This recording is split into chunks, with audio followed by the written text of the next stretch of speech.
Hello everybody. Welcome back to the channel where we talk about stuff. Don't forget to follow me on social media. There are links in the description below. I don't know what's really going on right now, but I appreciate it. That's one gosh darn thing I'll tell you. It is quite nice to see that everyone and their mother is like kind of literally rallying behind the cryptocurrency market right now. One that I personally was not expecting in this manner was Charles Hoskinson. Yeah, see, it's something different. I don't know if I mentioned that at the beginning of the video. I probably didn't. Charles Hoskinson is the creator of Cardano.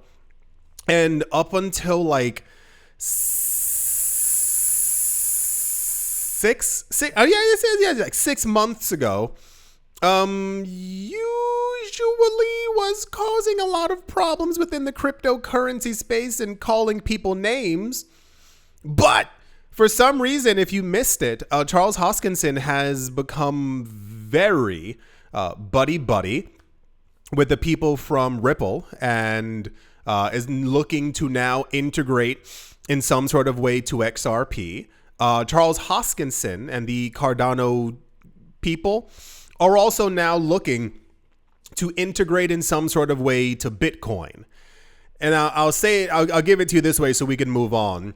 It's kind of the way that blockchains will be able to succeed and survive.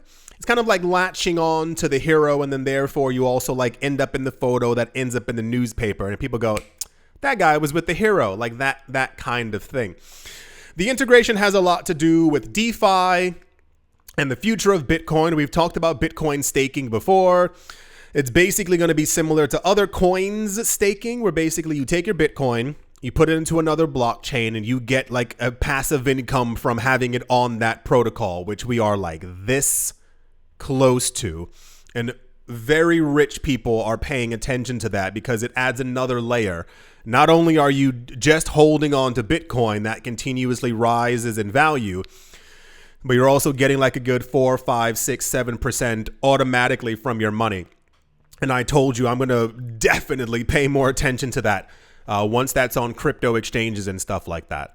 The other part basically is Charles Hoskinson and many other people, it just takes time, I think, have become Bitcoin loverists. I don't want to say maximalists, but they've kind of, have like a crazy affinity for Bitcoin now. You know how the last couple of weeks and months and years, we've basically been going over even more so this year, the amount of analysts who've kind of popped up and said, hey, Bitcoin's going to do amazing things. For those of you who have missed it at some point, the new base level for Bitcoin that everyone says that Bitcoin is going to in 2025 is $250,000 base case.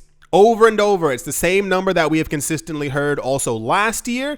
But last year got a little bit intense because we kept on hearing, remember, the 400 and 500,000s and then the 700,000s, and hit the microphone. And then we also heard like $1 million per Bitcoin, which, listen, I know I'm going to sound insane. There's this much of me, really this much of me, that still thinks that Bitcoin could hit $1 million at the end of this year. I know I'm delusional, but alas, here we are together. Charles Hoskinson, who also, people don't know this, who also was one of the original co-creators of Ethereum, has projected that by the end of 2025, Bitcoin is going to $250,000 per coin. Yeah, there's another person who has stepped into the ring to throw out a Bitcoin price prediction, and this time it's actually Charles Hoskinson, which we wouldn't usually hear about because last year and the year before that, he was just fighting with people on Twitter all the time. But there's also something from Changpeng Zhao, the guy who created I really almost said Binance again, who created Binance, and the Binance coin recently reiterated as well. He's like, no, yeah, Bitcoin's definitely going to $1 million. Were people confused about that in some sort of way? I thought that was very funny because he was like, why are you asking me that question? Of course, Bitcoin's going to it. Like, I mean, if we can also just talk logically. He made his prediction during a CNBC interview talking about the wider cryptocurrency market. So here's where it gets like a little bit dystopian. 13, 14, 15%, I don't know why I got that number, of analysts right now think that Bitcoin is going to do well specifically because of trade and tariff. We heard recently from Larry Fink, the CEO of BlackRock, for those of you who missed it. He said that if things don't improve with the US dollar and debt from the United States, Bitcoin is going to probably take over as the world reserve currency. How everyone didn't rush into crypto in that exact second still perplexes me. Because once again, this is the same guy who told everyone to get into Bitcoin at $16,000, and then it went from $16,000 to $109,000. So I think people just don't want to pay attention sometimes, but that's also not our fault. He literally said the words, if the US doesn't get it under control collectively, it's going to use its world currency reserve status to Bitcoin. And I was like, check, got it. So Hoskinson also believes that currently a lot of the world events that we have going on are going to significantly cause people to actually lose hope or lose interest in other assets and simply start moving their money into Bitcoin. When asked, where do you stand behind all these things? Have you seen Bitcoin's current price movements on CNBC?